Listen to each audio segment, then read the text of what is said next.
नमस्कार दोस्तों, आज की कहानी एक इमोशनल भावनात्मक कहानी है। अरे मिस्टर नरेश, आप यहाँ? आप भी क्या यहाँ शॉपिंग करने के लिए आए हैं? नरेश जी को देख के प्रवीण जी एकदम से चहकते हुए बोले, नहीं प्रवीण जी, मैं स्टोर में पढ़ा लिखा का और समय पड़ने पे कुछ और भी काम देख लेता हूँ।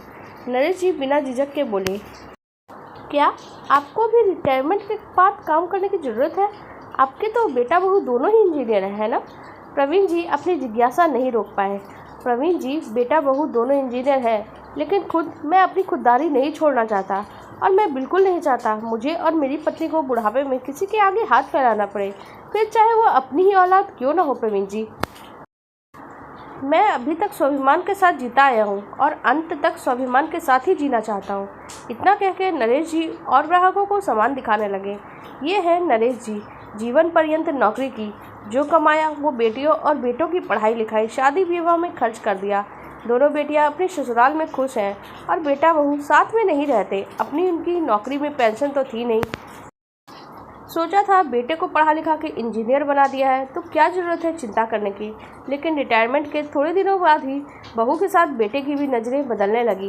वो लोग प्रत्यक्ष रूप से किसी खर्चे के लिए मना नहीं करते, लेकिन गाहे बिगाहे कटाक्ष जरूर मार देते। मम्मी, अब दीदी लोगों की शादी में बहुत दिन व्यतीत हो गए हैं, क्या ज़रूरी है जब लोग घर में आए तो आप उपहार और शगुन दे के ही विदा करें? सुमित्रा यानी नरेश जी की पत्नी अगर बेटियों को कुछ देना चाहती तो कुंदन और जूही सुमित्रा के हाथों पे रोक लगा देते, जबकि दोनों बेटियां जब भी मायके आती तो छोटे भाई भाभी के लिए खूब उपहार लाती। सुमित्रा अगर अपने लिए साड़ी, कपड़ा या श्रृंगार का कुछ सामान खरीदती तो जूही तुरंत टोक देती। ये आपको कौन सा फैशन दिखाना है जो हर समय इस तरह के सामानों की मांग करते रहती हैं? बुढ़ापे में इतना बनने ठनने की क्या ज़रूरत है? सुमित्रा आंखों में आंसू लिए चुपचाप अपने कमरे में चली जाती। उसका चेहरा देख नरेश जी अपने आप को असहाय सा महसूस करने लगते। अब तो मोबाइल के रिचार्ज के लिए भी बेटा बहू चोरी चुप्पे बड़बड़ाने लगे थे। क्या ज़रूरत है इतना मोबाइल चलाने की? थोड़े दिनों बिना मोबाइल के भी तो रहना चाहिए। सुमित्रा का बेटियों से बात किए बगैर जी नहीं मानता था, इसलिए मोबाइल का रिचार्ज भी ज़रूरी था।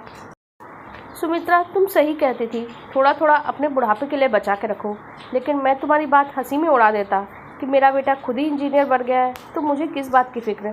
मैंने तुम्हारी इच्छाओं को भी बच्चों की खुशियों के आगे मारा, लेकिन मैं गलत था। अब नहीं, अब मैं खुद अपने लिए काम ढूंढूंगा और तुम्हें जीवन की हर खुशी दूंगा। रिटायर हो गया तो क्या, मेरी बाजुओं में अभी भी इतनी ताकत है कि तुम्हारा और अपना बोझ उठा सकता हूँ।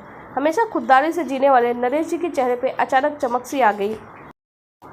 आप तो कहते थे कि रिटायरमेंट के बाद आराम की ज़िंदगी व्यतीत करूंगा, सुमित्रा लाचारी से बोली। सुमित्रा, कभी कभी परिस्थितियां व्यक्ति के वश में नहीं रहती।